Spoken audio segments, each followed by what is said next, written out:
आता बघूयात लोकसभेच्या आखाड्यातून आलेल्या 9 महत्त्वाच्या बातम्या। मार्क्सवादी कम्युनिस्ट पक्षाचे नेते जे.पी. गावित यांची दिंडोरी लोकसभा निवडणुकीतून अखेर माघार। शरद पवारांच्या शिष्टाईला यश, पक्षाच्या आदेशाचं पालन करून माघार घेतल्याची गावित यांची माहिती।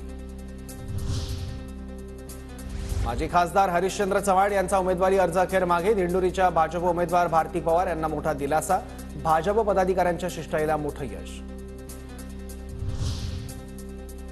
सुप्रिया सुळे यांच्याविरोधात आचारसंहिता उल्लंघन केल्याची तक्रार, अपक्ष उमेदवार संदीप देवकाते यांच्याकडून निवडणूक आयोगात तक्रार।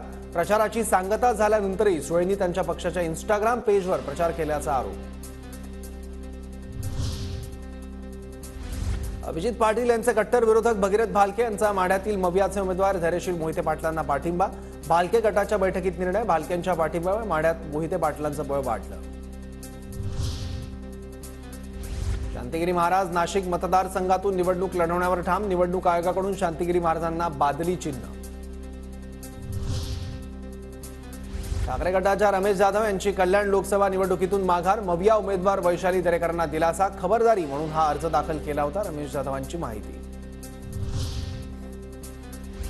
नाशिकमध्ये महायुतीचे उमेदवार हेमंत गोडसेंना दिलासा, शेवटच्या क्षणाला पळापळ करत अखेर अपक्ष उमेदवार अनिल जाधवांचा उमेदवारी अर्ज मागे। शिंदे गटात प्रवेशानंतर विजय करंजकरांची नाशिक लोकसभेतून माघार, ठाकरेंनी तिकीट न दिल्यानं बंडखोरी करत करंजकरांनी अपक्ष अर्ज भरला होता।